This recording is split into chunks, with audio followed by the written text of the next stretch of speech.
Some places do not exist to entertain. They exist to test limits, fear, and faith.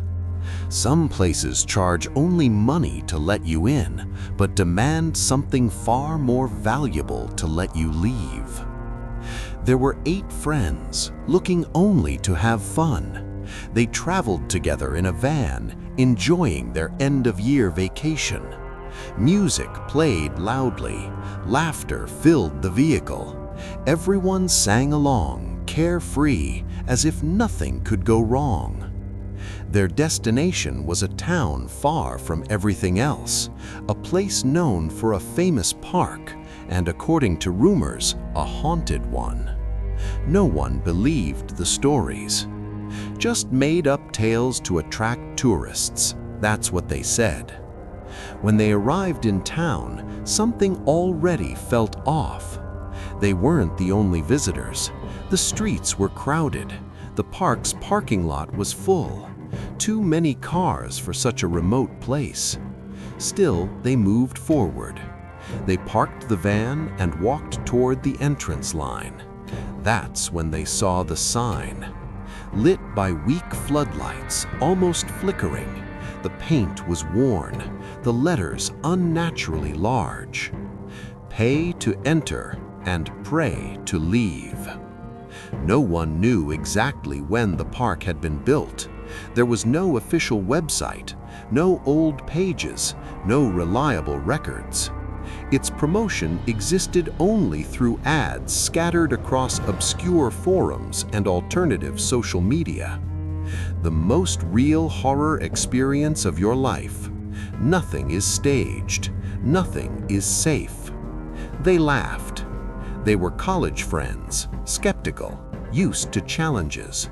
The idea of feeling fear seemed ridiculous. They believed they were in control. But there was something wrong with the people around them. Their faces looked strange. Their stares lingered too long, as if they knew something, as if they were complicit. A second gate opened ahead of them, creaking loudly, echoing through the area. Behind it, a man was waiting, tall, thin, his face partially hidden in shadow. No smile, no expression. In a dry voice, he said, "Cell phones are prohibited. All devices must be placed in the sealed locker." It wasn't a request. There was hesitation, exchanged glances, a silent unease. But one by one, they handed over their phones. Then came the final rule. The man slightly tilted his head and said, "If anyone wants to leave, pray first." They laughed. The man did not. The first attraction in the park was the maze. It looked simple. Wooden walls, flickering lights, and the sound of footsteps that didn't match our own. At first, it was fun. Screams that sounded fake, nervous laughter, but something was wrong. The screams weren't that fake anymore, and the laughter had turned into panic. The corridors all looked the same. We walked through the same paths again and again. The exits changed places every time we thought we had found one. We managed to return to where we had entered, but there was no door. Now there was only a wall. One of our friends swore he saw someone watching through a crack. When he got closer, there was no one there. Only fingernail marks carved deep into the wood from the inside. In the second attraction, the actors followed no pattern. They didn't scream, they didn't jump. They just stood there, watching, eyes open too wide, breathing uneven. One of them leaned in and whispered into a girl's ear, "You shouldn't have come." She laughed until she felt something warm running down her arm. It was blood. Someone had been hurt. But what? Who? And where? That was real. There were no cameras, no staff. The pain was not staged. Tension took over the group. Nothing felt like part of a show anymore. And then, when they realized it, one of them was gone. There was no scream, no sound, just absence. They ran to the gate. It was closed, locked. Where the man once stood, there was only an old loudspeaker, crackling before a voice spoke. The exit reveals itself only to those who survive. The next attraction was a dark house, the House of Confessions. At the entrance, there was a phrase written by hand: confess or stay. Each room isolated one person. The doors closed on their own. The silence felt heavy. Then voices appeared out of nowhere. Secrets no one there had ever spoken were repeated in whispers. Betrayals, guilt, desires that should have remained buried. The house didn't want to scare, it wanted to break them. One of them came out crying, desperate, unable to speak. Another one didn't come out, and the group kept getting smaller. With each attraction, one of them disappeared. No screams, no explanations, and no one knew where they were being taken. They walked through the park searching for the friends who had disappeared when they found a chapel. They went inside to talk, trying to understand how they could escape that place. As soon as they crossed the door, the chapel's candles lit up on their own. The pews creaked as if something invisible was moving among them. On the altar, there was an ancient book open to a marked page. Prayer is not a request, it is payment. A voice echoed through the walls. Pray. One of them refused. The lights went out. When they came back on, there were only marks on the floor, as if something had been dragged away, and one more was gone. Now only 5 remained. The next attraction was a roller coaster inside a castle. They had no choice. Lights on the ground turned on automatically, guiding them to the next location, forcing them to follow. At the entrance of the roller coaster, a sign caught their attention, nailed above the gate. Do not raise your arms, or God will take you. They got into the carts, and as soon as they sat down, the restraints locked tightly. The first climb happened in complete silence, until someone screamed. As the cart descended, it entered the castle. Total darkness. The cart stopped abruptly. The lights went out completely. The silence became too heavy to ignore. Then something pulled one of the restraints with force, but not upward, backward. When the emergency lights flickered on, one seat was empty. The cart started moving again, and no one dared to look back. One more had vanished, and no one wanted to continue. They started searching for the exit, running through the park, but nothing was in the same place anymore. The paths shifted. The signs pointed in impossible directions. The booth where they had left their phones was gone. In place of ordinary fences, electric barriers crackled, throwing sparks into the darkness.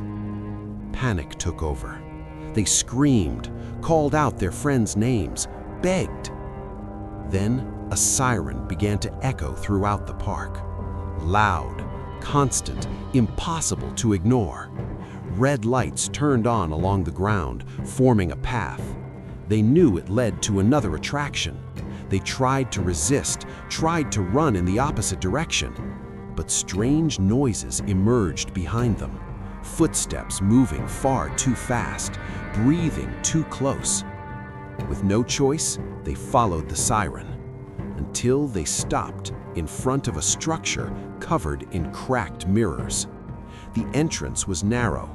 The doors opened on their own. Above them, a phrase was written, reflected infinitely. You can't escape who you really are. Inside the room, the reflections didn't move at the same time they did, and some of them smiled before they did. They stepped inside slowly. The door slammed shut behind them with a dry snap. The siren stopped. Now there was only silence, and the sound of their own breathing echoing through the mirrors. Reflections multiplied in every direction, distorted faces, bodies stretched unnaturally, eyes that seemed to watch from inside the glass. Every step created dozens of versions of themselves, but not all of them copied their movements. One of them noticed it first. His reflection hesitated before raising its arm. Then, it raised the wrong arm. "Did you see that?" he whispered. No one answered. The lights began to flicker. With each brief blackout, the reflections changed positions. Closer. Breathing began to appear behind them, reflected, but never felt. Panic grew in silence, until a scream echoed. Short, muffled. When they turned around, there was only an empty space between the mirrors. No body, no reflection, just the mark of a hand slowly sliding across the glass from the inside. And then, only 3 remained, and the park seemed satisfied. They left the Hall of Mirrors in silence. No one cried anymore. Fear had gone beyond that. The park felt different, darker, quieter. Lights along the ground turned on again, guiding them toward a low building with no windows. Above the entrance, a phrase was written in rusted metal. "Everyone pays, not everyone leaves." Inside, the space resembled an old courtroom. Chairs lined up, ropes hanging from the ceiling, and 3 doors ahead. A voice echoed, deep and calm. "Only one of you is innocent." The floor shifted. Each of them was separated, strapped to a chair. Harsh lights pointed straight at their faces. The voice continued. "You lied. You betrayed. You hurt others." Images appeared on the walls, moments from the past, mistakes they never had the courage to confess. One of them started screaming, denying everything. The rope above his head tightened on its own. "Confess," the voice commanded. He couldn't. The lights went out.